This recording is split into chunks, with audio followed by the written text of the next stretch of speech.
I'm thrilled to anyone, by the way, Northwestern grad, by the way. Yeah, and I would like to welcome to the stage Dermot Mulroney.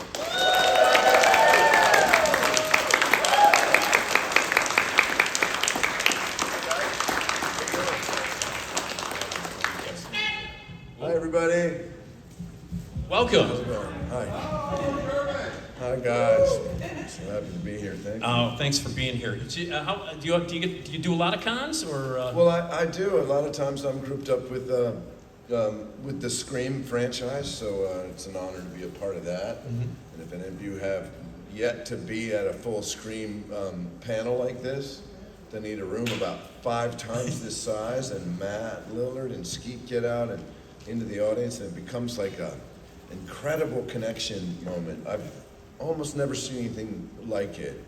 Cross between revival meeting and horror love and fan gratitude, and the way they sort of conduct the room. It's an incredible moment. So yes, I love it. Being up here alone, I also like, but it's a lot more fun when we have Matthew Lillard. One of the times that we've had the guys, this convention's been around for years, and I've been with it since the beginning. So I got to do Skeet and Jamie Kennedy. Yeah. One of the most fun Q&As I've ever done. Absolutely. And they go nuts. Those guys are just a blast. Yeah, so I was sort of brought in with Scream 6. Skeet himself reached out to me and said, "You've got to come be a part of this." So really touched that he'd reach out that way. And it's been a couple, maybe going on 3 years that I've been doing this. Yeah. And it's just incredibly rewarding for us. In ways that are hard to put into words. So let's talk about Scream 6 then. Scream 6, obviously Skeet's the one who kind of got you your foot in the door and all that stuff. Tell me about the process of getting it, and Well, I was offered the role, which is incredible, of course. I'm so lucky that way. Quite frankly, a lot of times other guys would have already seen that part and passed for their own reasons or schedule or anything like that. So I don't know if I was their first choice. Which doesn't matter because I was their right choice and the one that worked out best for the movie. Perfect casting for Wayne Bailey, if we all know the storyline. With the help of incredible directors and editor, tricks everybody in what I would easily be able to say is the most mastermind of the murder schemes of all the Scream movies. Some of them are even just impulsive knife slaying, throw the mask on and kill because you're upset. This is way different what Bailey goes through, changing his identity and that of his kids and showing up to New York and setting that whole thing up. So, yeah. Was it a fun shoot? It was incredible. Now, of course, I was working with the cast of Scream 5, and they were already great friends. Like, even Courtney and Melissa are, like, really close, genuine friends. So the fact that they invited me into their pre-existing group of younger actors really meant a lot to me. And so, too, you know the movie where we all end up in the same room at the end in that theater. So a lot of times a movie, you don't even get to meet the people that are in the film with you because you may not be in a scene with them. In this case, it was really an all skate, so it was incredible. That whole sequence easily took more than a week on that location. Well, there's so many stunts in different locations within the theater, on the balcony, on the stage, in the front lobby. They used that whole thing. You probably know, shot it in Montreal for New York, but that theater is a theater, and it was all practical. In other words, no studio builds or anything in there. Wow. So, your personal thoughts on horror? Were you a fan of horror when you were younger? Did you? I was. I remember I was born on Halloween. Oh, well, there you go. And for trivia's sake, on the same exact day of the year as Rob Schneider. So we have that too, whom I've never met. So I'll look forward to that day. You think the Dermot Mulroney thing is a problem? I was going to get to that. Wait till I get my hands on that Schneider kid. So I remember seeing Halloween in high school. That was definitely one of the first in theater, grab your friend's arm kind of movie for me. And horror's it's been a part of my career throughout, in a way. In a lot of movies that would have elements of horror. well, right away I think of The Grey, which is an amazing movie that is, monster movie, even though it's a pack of wolves chasing people down, but it has all of the off-camera fear that Jaws does in other horror movies.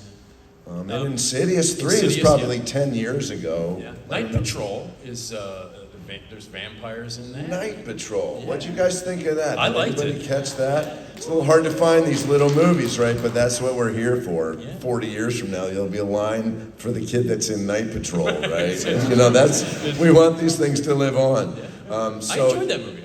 Well, it was kind of a movie mess, but we all put our hearts into it. So Ryan Prowse is that director who cooked up this really sort of kitchen sink kind of movie. Yeah. But I've said it before, he had me at Vampire Cop. Yeah. I mean, like, why haven't we had a Vampire Cop movie? And, they only fight crime at night. Yeah. Or cause bloody mayhem at night. So Justin Long leads that cast and did such a great job. Super challenging acting role there, like many parts are in horror. So that's one of the attractions too as an actor. Sometimes, for me, Wayne Bailey, as simple as it seems, that was a very calculated performance. Of course, I was in the hands of those great directors who knew exactly how much to put into it. Yeah. But when a movie has that element, it's maybe more fun to work on because you're part of the puzzle of well, in case of Scream, really deliberately tricking the audience, coming up with a formula that will make sure no one knows. Were you a fan? Did you see all the Scream films up until 6? I didn't, and I'll tell it to you truthfully. I saw Scream 1 and I was pissed that I wasn't in it. But if you look us up, I'm a little old, even if they played old into high school age. But my experience watching in the theater was, we can do horror now? Because before that movie, horror was like the ugly cousin of movies doing great business. Everybody loved all those movies. Rosemary's Baby, Shining, all of those classic horrors. But it was still, even with Nicholson in it, it was still a little bit over there horror. Scream started to make fun of horror and landed right in the middle of the mainstream. So that for me was kind of a telling moment. And then looking back, of course, that was kind of a turn at least in our horror culture. There's no question Sure, about it. Scream was ground zero in the 90s. Halloween had preceded it, Yeah. but Halloween's just a murder movie. Yeah. It's the same guy every time. Sorry, guys, but there's no...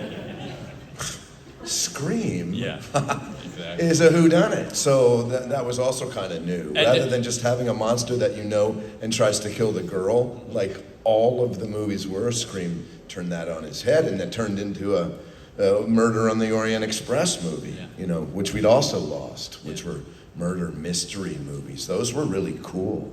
So today since we're talking about the Scream franchise and everything, today happens to be Wes Craven's birthday. Oh, amazing! Happy birthday! So and it's always nice that this convention has taken place around his birthday every year. So we end up saying hello to Wes, and it's such a great series of movies.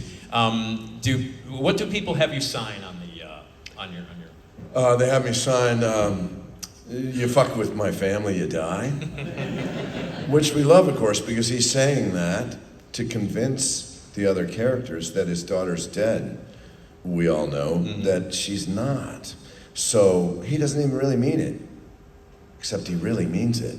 So just as Scream always did, there's 2 layers to that line, because I'm faking it in Wayne Bailey's storyline. But the whole purpose of Wayne Bailey in the movie is to say what length would you go to revenge your child's misfortunate death. I mean, he killed some people too, but whatever. That's just.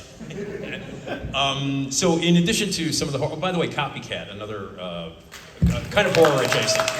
Incredible movie. Yeah. Incredible movie. And it's proved it because it came roaring back. On streamers, you see now how a movie will kind of re-bloom, which is incredible, because that might have stayed with all of those people who saw it then and loved it. Yeah. So those people received it, and tons of new people are watching it. So that is one of the amazing things. You would otherwise have to catch that because somebody told you on a DVD, that just anyway, we can't go back to what was, but there's a new way to watch stuff that causes movies to be popular again. So that's wonderful. Yeah, that's a the gem. great movies that are coming out of rewatch movies that are coming out of the 90s. Yeah, that's a gem, man. If a lot of people. It really is incredible. You think too, you put it in real time. That was just at the dawn of us understanding that copycat killers were even a thing. So if you put it in the context of those times, it was kind of just the idea of it was shocking. Yeah. And then William McNamara, who turns out to be the killer, was just so good that performance alone would last decades. Instead, they did many other interesting things to make that movie so memorable. It's a great film. Short, yeah. Talk a little bit about not only you've done a lot of different genres and things like that. How much fun is it to do a Western? Well, it's the best. I was brought up loving them. Really, the most impactful movie I ever saw was Butch and Sundance, Butch Cassidy's Sundance Kid. So it was always in my mind. My dad came up from a small town and spent his days on a farm in Iowa growing up. So we were all riders, and he loved John Wayne and Western movies. So I remember when I got Young Guns, that's the first phone call I made was to my dad. So it means a lot to me, to my family. My daughter's a rider now, so 3 generations we know of are in the saddle, even if mine was, designed, choreographed, especially Young Guns. Also, there's a wonderful Western with Mickey Rourke and Ted Levine and Keith David, Steve Buscemi, and John C. McGinley. The list goes on and on. That's called The Last Outlaw, so find that one if you can. It was made for HBO. Yeah. It's a really killer Western, and the riding in that was incredible. Bad Girls, I didn't have too much riding, challenging riding. There's a real nice shot of where I saddle up and ride off into the distance, though. That shows how steady in the saddle. So was it? I mean, in addition to Butch Cassidy, did that kind of get you into riding when you saw westerns, or was it something that was? Yeah, I'd already been riding in the summer times as a kid, all me and my brothers. So we had it in our life, is all I mean. Even though I grew up in suburban DC, so we'd go each summer to ride. So once I got early on into westerns, I was already equipped to pull that off. That's and ever since I've just been judging every single actor who's ever ridden on screen. Is the truth, and I'll tell you the truth about anyone that you want to know whether I think they can ride. I remember watching, because you can always tell when it's not. Lou really... Phillips can really ride, but gosh, he's got long legs, right? Yeah. So it doesn't quite. Shame. It's always interesting when you can see the double, who's not the actor. You can see it. Yeah. I remember watching Geronimo, the Walter Hill film. Yeah. And Jason Patric did a thing in that movie, and it was clearly him. Yeah. And when I saw that, I went, "Holy shit!" It was really impressive. So to see somebody like you actually do the riding, that adds authenticity. Yeah, they didn't double us at all. They doubled Charlie Sheen because he wasn't a good rider. Maybe more of an indoorsy kind of guy. A lot of stories. Lou tells an incredible story about Charlie's misfortune in the saddle. So, but everyone else, and really the ride I remember the most is coming down that hill slope and into that gully. If you can picture where I mean in the movie, that was harrowing. It's fun to watch that they would never let a cast of actors do today. No, wow, yeah. No way. Wow. It's I mean, I love westerns, man. They're some of my favorites, and yeah, me too. You're me into too. Not enough of them. I did Long Shadows recently. It was pretty good out there on your streamers, so you can look for that. That was only 2 years ago. You're all over the place in genres, man. You're all over the place. I love it. You are also like the ladies when they found out that you were coming here. Let me just say this right now. The staff. The staff. The female staff. Respect. The ladies. Equally. Yes. The ladies who work at Flashback, when it was announced that you were coming, oh my God, they were like losing their shit. And you've done some fabulous romantic comedies and some wonderful romantic, one of which was shot right here. My best friend's wedding. That's right. Yeah. Come through the United Terminal all the time here, and of course that's where me and Kimmy met Jules. So yeah. So tell me about literally walking past where we were standing just the other day, right? So yeah. It is. You can't imagine a life like this. I've lived it, and I can't imagine it. I don't know how else to put it. So it's normal for me. Which is really strange because it's so unique. I'm referring to being regarded in a certain way by having your colleagues look forward to me being here. So I guess that's the thing that I've arrived at now that I've been doing it so long, is how normal it is for me. Mm-hmm. But the other person that I'm encountering, it's a once in a lifetime thing. I mean that the most humble way. I don't mean meeting me, but having an interpersonal encounter. So that's what this, on the deeper level, becomes for people on our side of the table. I hope you recognize that it's more than a two-way street. And then for me, added so long and so many films that I was lucky to be in that are still beloved. So when somebody brings something to me from 35 years ago that still means something to them or to their grandmother, maybe not around, I mean, all of that stuff, forget it. It's overwhelming, really. You can sense it. It's just, it's so meaningful to have had a life where this was my contribution to the world of art and what things you see with your eyes. So it's, an incredible privilege. I don't know how else to say it. So my best friend's wedding, shooting it here. Yeah. Tell me a little bit about what it was like, because you went to Northwestern.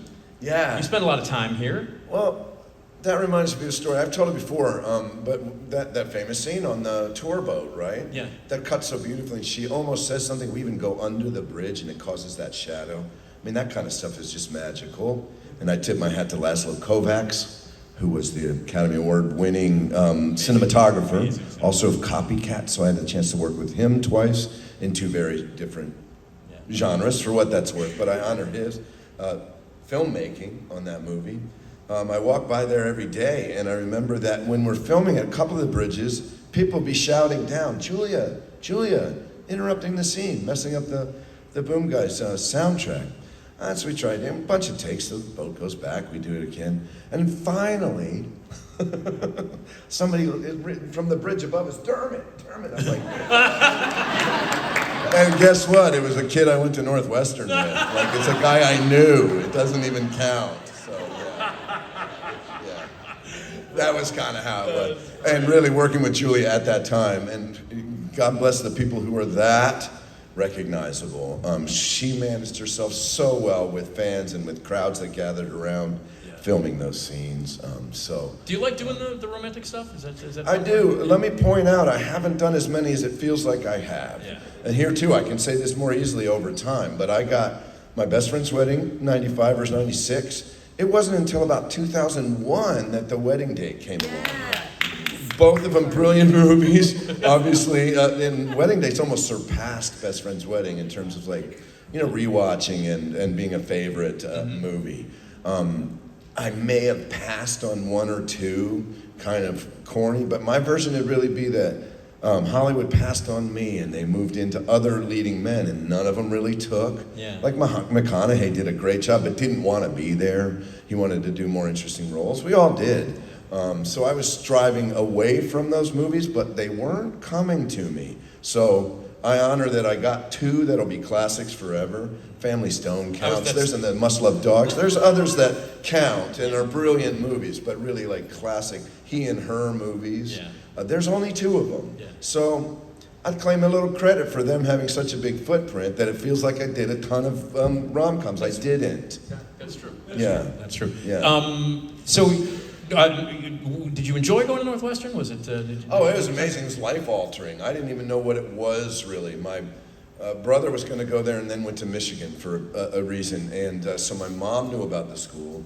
We knew Chicago. My dad grew up here. My great aunts still alive at that time. So there was like some family connection to Chicago. And I stumbled into a university that was a performing arts school, had a great orchestra that I was a member of as a cellist, and just embraced me. And then the other actors influenced my life and my direction at school, and it wound up being this. I can trace landing at Northwestern in the first week, two people I met that wound up being why I'm sitting here today. So that can happen in your life, and you won't know. That can happen to anyone, that you meet someone that turns your road a little bit. But because mine's kind of been chronicled, for one thing, you guys have seen me at every age throughout. I can really trace the lineage of who stuck their neck out for me, who took a chance on the new kid, who refreshed people when I got to parts like Scream 6, but before that, New Girl and others where I hadn't worked that much and somebody tries me in a different way and it completely opens a new audience for me. So I've been so lucky that way that I get these like refresh jobs instead of just being what I'd done back then. Yeah. You mentioned you're a cellist. Yeah. That thing you do, and you've done work on Yeah. soundtracks, and you work with Melissa Etheridge as a cellist. Talk a little bit. I went to the Cleveland. I was just working in Cleveland. I went to the Rock and Roll History Museum. Just a beautiful place. I thought maybe 45 minutes, 4 hours later, I was still there, and I left there recognizing that I'd played with 3 women that are in there. Melissa Etheridge. Well, I guess I'm going to forget who they are, but anyway, that was cool.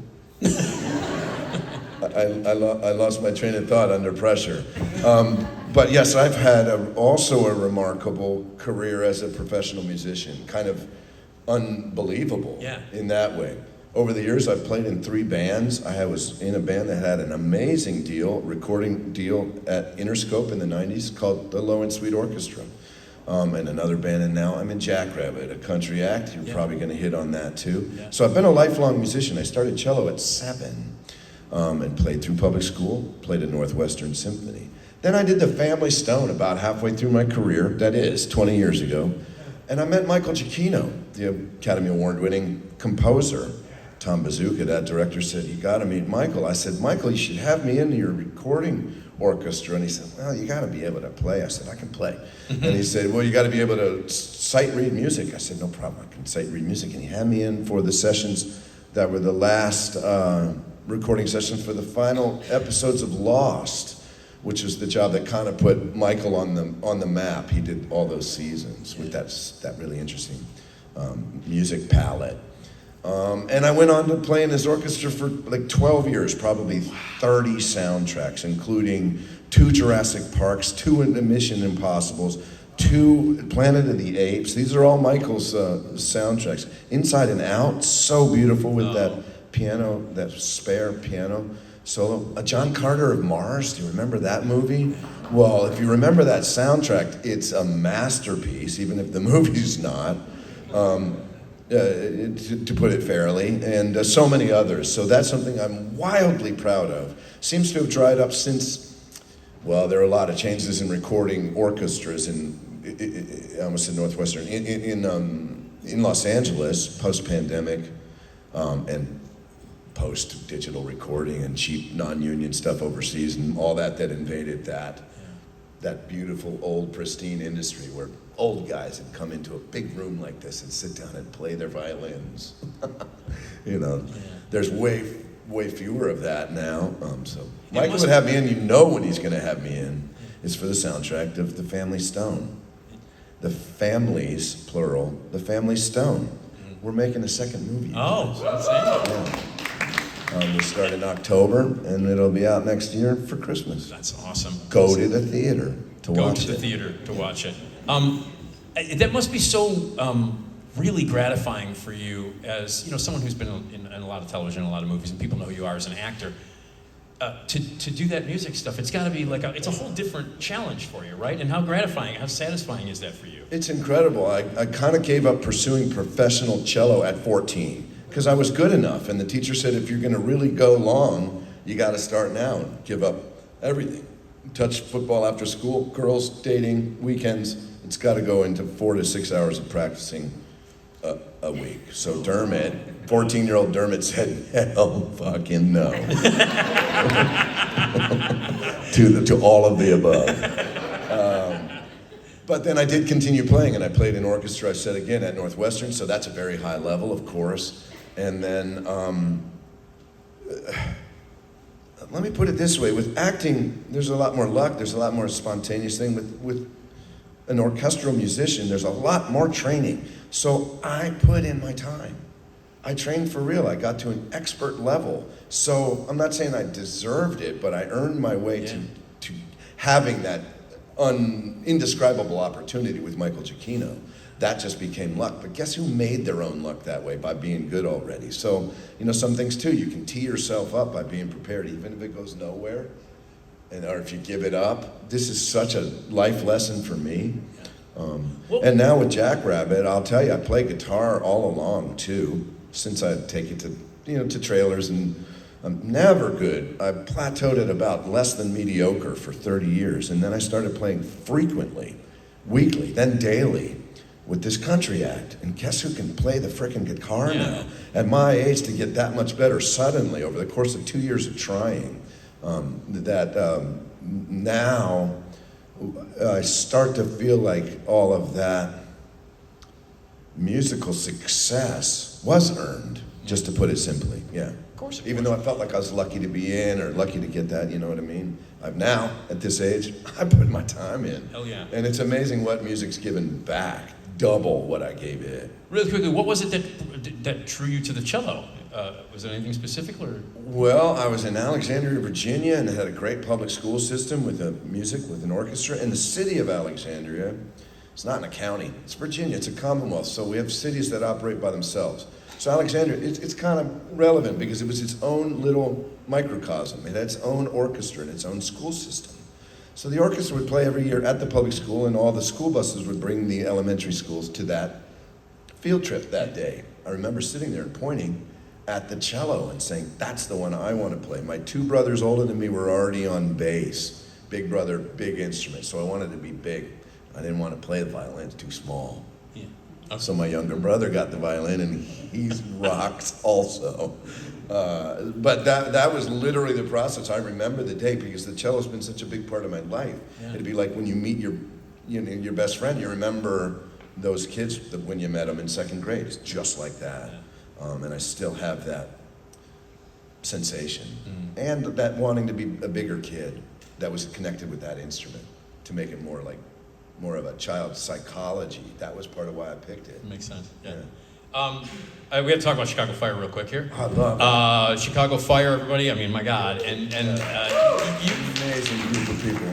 Amazing. What's it like to work on that? We just had we just had Steven Weber. You had Dr. Asher. Yes, we did. Right over here. You guys do crossovers. Do you like to? Yeah, he's working Chicago Fire today or tomorrow or something. Yeah. He visits their storyline. So I was so out of the blue here too. My first call for straight up network television. I'd done Shameless, but that's only 12 episodes. Yeah. Incredible. Great Another show. Chicago Heart from the Heart show. Yeah. Thank you for that. But I'd never done a full 22 episodes of a character. So 38 years into my career, I have this brand new opportunity to really explore a character and watch it be written right ahead of you. In other words, you don't know the whole season, you know maybe one script ahead. Yeah. So I'd never really done that, and found it fascinating, loved every minute of it, became friends with this incredible crew of people. Some have been there 15 years. Taylor Kinney, the great star of the show, and Miranda Ray,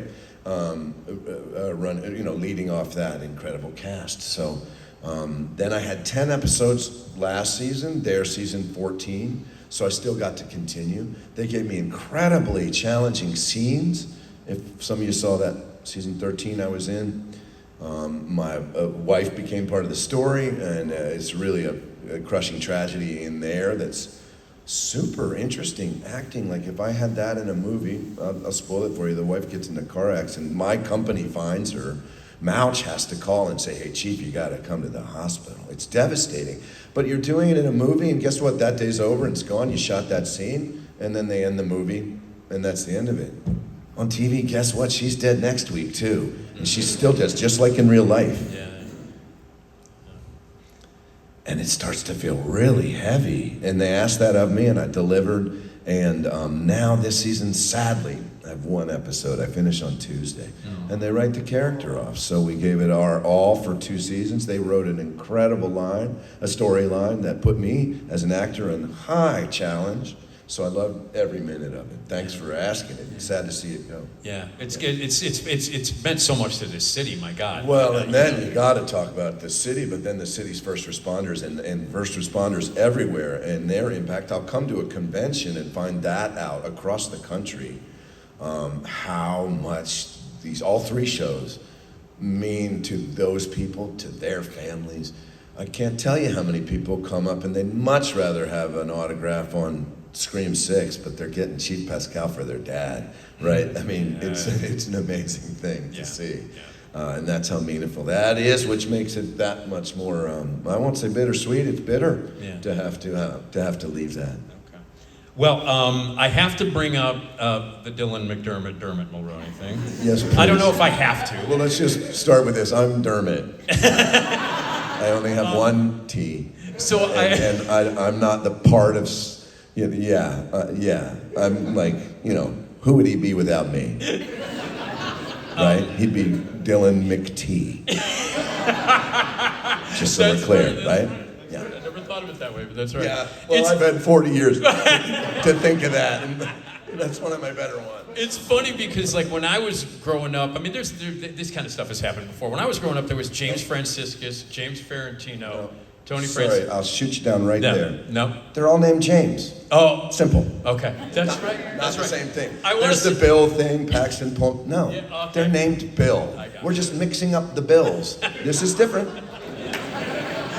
You're right. It's different. You're Chris, absolutely right. Chris Pine, Pruitt. Nobody cares. It's all a Chris, same thing. Then they come to this Dylan McDermott thing, and suddenly they have like vertigo. They're tasting aluminum. I'm having a stroke.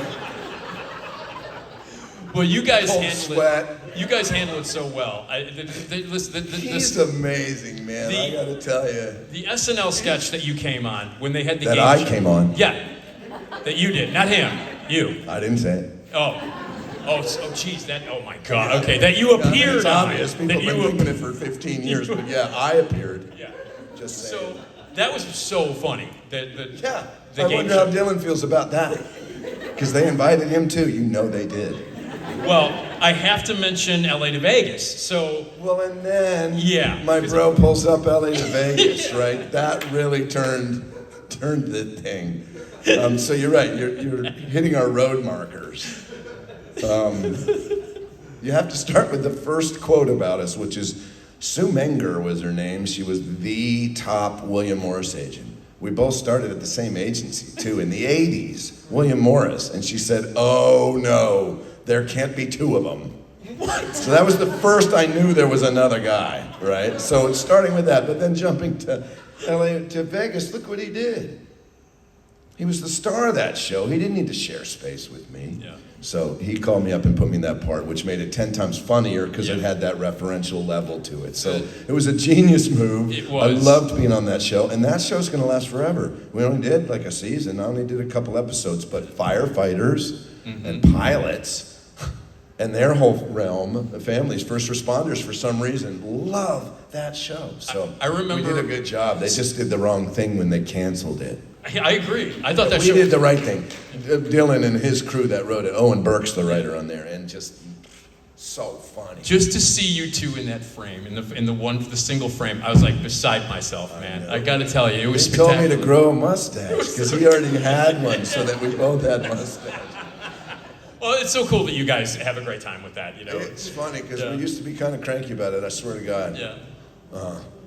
But that's all gone now, and he's so funny because he's kind of surly, in a funny way, if surly's funny ever, but truly a hilarious guy and so talented. I'm honored to share the universe that we've created with him. Very cool. Yeah. Well, he's the tall one, way better looking, blue eyes, broad shoulders. That's how you tell us apart. No, but the fact is they don't mix us up. That's my point. Yeah. They just mix up our names. That's exactly right. Yeah. So you're looking forward to what are you working on next? Anything coming up next? Yeah, I just finished a movie called Drifter, an action film along the lines of Ruthless, which was just crushing it on Prime Video. If you haven't caught that, we made it about 2 years ago, and it's a really good human trafficking movie, but real bust 'em up Taken style movie that is doing great on its little second life. It started on Hulu. 2 years later, it's already having a bigger. Anyway, just interesting how movies can behave in the marketplace now. So Drifter, you'll see in about a year. Then I go do, I do Chicago, check this out. Chicago Fire on Tuesday, but I can't travel till Wednesday morning. So Wednesday morning I get home to LA and I try on the suit for the job that I'm doing on Thursday, one day. And then I travel on the weekend to Austin, and I do a movie called The One Before the One. Jack Champion's the star of it, so I get to work with him again. And it's kind of a supernatural love story where I play a key character. Then I come back to Los Angeles on Monday the 17th. I do the second day on the LA movie. That's called The Streets, and they're trying to make kind of a Fast and Furious type of movie, and they need a bad guy billionaire. Oh, cool. Yeah. Cool. Right? Hello? Bad guy billionaire, yes. So that's just the next 12 days. So yeah, that's 2 movies, together kind of at the same time. That's outstanding. Yeah. Well, listen, what a pleasure it was to talk to you, man. Thank you so really, much. really great. Thank and you. make sure you go to his table and say hi to him, get your pictures and your autograph and stuff like that. Real pleasure, man. I think you're a fantastic actor. Thank you. Dylan McDermott, everybody. Yeah. All right.